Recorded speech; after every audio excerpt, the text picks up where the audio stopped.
Well, this week on The National, we are taking a closer look at electric vehicles. Can they go the distance on a road trip? Can the supply keep up with demand? And tonight we're looking at what electric vehicles can and can't do to mitigate environmental damage. Now, electric vehicles obviously have upsides. They produce no exhaust, they're cheaper to keep on the road, and they're largely recyclable. But they're not infallible. Designed to solve one environmental problem, they now actually present another one. In place of the standard combustion engine, EVs run on batteries, which suggests a cleaner, more efficient power source with less waste. But the truth is, it's not quite that simple. Battery production comes with its own environmental impacts. But as the industry grows, there's already an effort to get ahead of the curve. Our David Common looks into this one too. Get into the guts of a car and you'll find all those polluting parts, gas tanks and exhaust systems. But here in a graveyard of cars, Maritime Auto Parts' Andrew McDonald is extracting something new. So this is where you keep the batteries? Yeah, we store them here before we ship them out. This is them. Not just any batteries, but the power source propelling electric vehicles, the most significant shift to cars since, well, cars first existed. Back when the internal combustion engine was first used on wheels, no one gave much thought to its carbon footprint.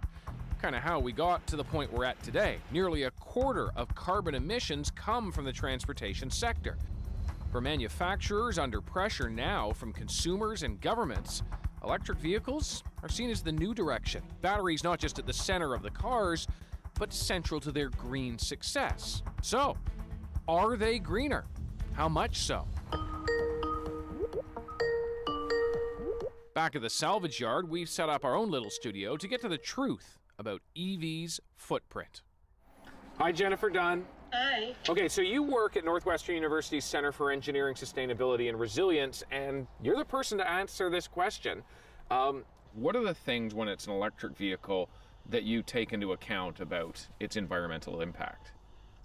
One really important aspect of an EV to think about is its battery. There are a lot of moving parts there to really dig into to understand the environmental effects. So what are the kinds of things that you consider? The cathode material that helps power the battery is produced from a number of different metals, so things like nickel and cobalt and lithium.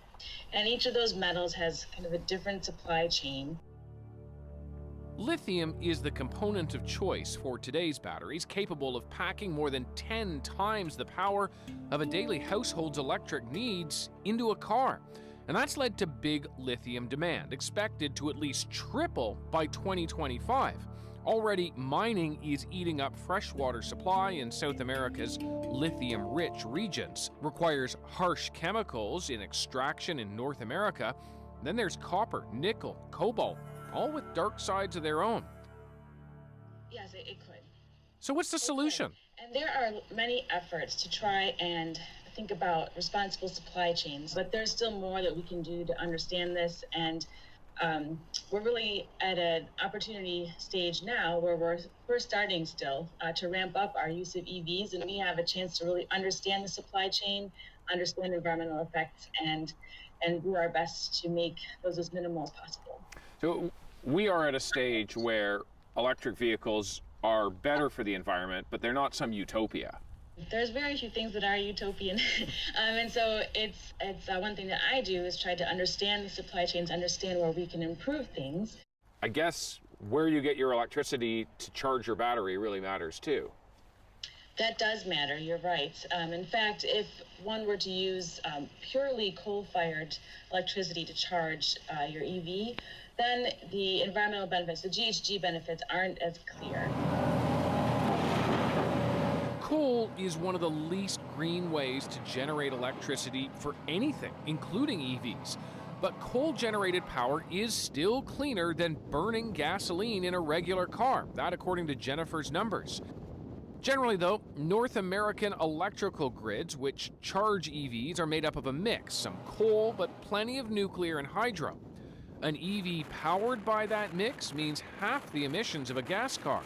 But pure renewables like wind, That's where EVs really maximize their potential. Virtually no negative impact on the environment. Of course, even if we get to better mining practices, more responsible supply chains, and renewable electrical grids, we still have piles of batteries in Andrew's yard and many others. What about those? Yeah, so the manufacturers build these things, and then we're expected to figure out what those cars are made of. So, I mean, one side you've got lots of plastic components and metal components, but now these are complicated chemistries that we're trying to figure out. So there's lots of stuff going on in the research labs around the world trying to figure out what to do with these things, but certainly there's a big potential for what you can do with them, yeah. One of the top lithium battery research labs in the world is actually right here in Canada. Dalhousie's physics department looking at both afterlife applications for batteries and extending the life of the batteries themselves. In the world of lithium ion, Jeff Dawn is a bit of a god. The man behind the groundbreaking paper on the million-mile battery, but not above teaching us the basics. What's that? That's a flat pouch type lithium ion cell.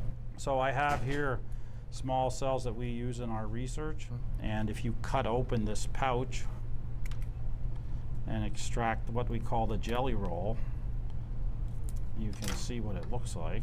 This aluminum foil is the current collector for the positive electrode. When we come to this black material, that's the positive electrode material. In this case, it's in our jargon called NMC. It stands for lithium nickel manganese cobalt oxide. I did think as you were unrolling it that it looked like a fruit roll-up.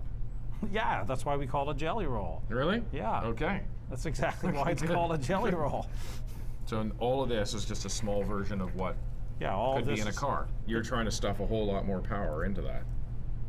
Yeah, that's the idea. After 30 years in the industry, he sees where we've come from and also where we have to go. So what's the big picture problem you're trying to solve here?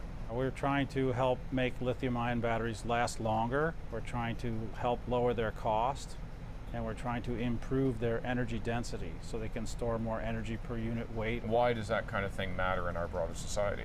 You have to eliminate fossil fuels, it's clear, okay? And if you want to use renewable energy for your source of power, well, the sun and the wind aren't there all the time. So it means you have to be able to store electrical energy. And more importantly, you know, how the heck do you figure out if a battery's going to last 30 years in experiments that only take a few weeks? And that's challenging.